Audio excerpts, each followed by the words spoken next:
Alright, here you have Alara performing the ritual. It's a beautifully posed model, just like ritual casting does every month. This dynamic pose has the character kneeling down, kind of performing the ritual. She's got her arm drawn back with a ritual dagger, and a skull that's actually being used as part of that same ritual. Really love the ornate detail. The clothing or the cloth work is very dynamic in this one. You can see the sash hanging down, or the loincloth, whatever you would like to call it, hanging down in front of her legs. Her shirt is being pulled away by a demon arm. That's actually a demon coming up out of the ground from a ritual, as you'll see later in the scenic base. A lot of different styles. In the head, you can get, of course, the hair. There's always a bald model as well, and then there's this ornate little fan design behind her head. There's a couple of different options for that. You can do it with and without for all of the different head styles.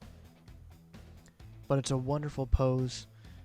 Bends at it again. It's got a dynamic looking sash that's kind of hanging behind her body, covering up the seams in her arm. Actually, it's a great way of concealing some of the mold lines or assembly parts where you have the arms connected together. The sash covers it up. There is a catch. You will more than likely definitely want to assemble this by dry fitting the sash over the shoulders and then inserting and gluing the arms together. Don't put the arms on without attaching the sash if you want to use the sash. You will more than likely snap the part if you try and fit them on like I did. Now with her base, there's a lot of extra pieces, candles, there's the demon arms, some demon faces kind of coming up out of the ground. Also, these spell books are being used as part of that overall ritual process as well, just to add some extra depth and design to the model. Now there's a couple of small little pieces on her body as well. You can see some of the little vials and a little pouch that's around her waist. The cloth work, as I mentioned before, with some of the straps holding on those ornate pieces.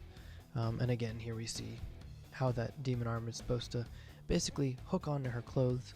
When you glue that arm into the base and where the knees and feet kind of place in, it fits really, really well. You don't need to necessarily glue the demon hands to her shirt. Once you place the arm in the base and place her body in the base, then it'll all kind of just fit together really, really well. Now another thing to note, just like all of the models from ritual casting, there's going to be both a suitable for work and a not suitable for work. On this video and all of my videos, I only show the suitable for work versions, but essentially it's going to be a topless model. All of the rest of the detail is pretty much still the same. They're just pulling away, the demon armor is just still pulling away at the clothing, and you'll have her more exposed. Now, as you can see, this model did release in August on Patreon. It's now on the storefront for the ritual casting website. If you look in the description below, you'll see a link to the website as well as a discount code to get a bit of a discount on the STL files. But all of the different variations here, you can see different head styles, and as I said, they come with and without that fan behind her head. And there's going to be plinth styles available as well, with both the standard plinth and more of a scenic plinth. This is kind of standard for all of ritual casting designs. But you can see the base here where the books are. There's some candles around. There's the demon faces kind of coming up out of the ground. So it's really meant to look like as she's performing the ritual, these demons are coming up out of the ground to kind of pull at her. And another standard with the ritual casting release is the texture swatch that comes with it, so you can try out some different styles.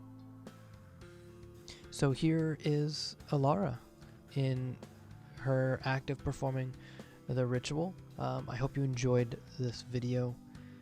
Check it out on the Ritual Casting storefront. Again, the link will be in the description below. A link to the Ritual Casting Patreon will also be available in the description below for you. Check them out. More Taya is coming up next. That is the September Patreon release. It will be available in the storefront in October. Also, there will be, of course, the October release for one of the next models and another video coming out for that real soon. So I hope you enjoy the video. Leave any of your comments in the comment section below, and we will see you again. Thank you for watching.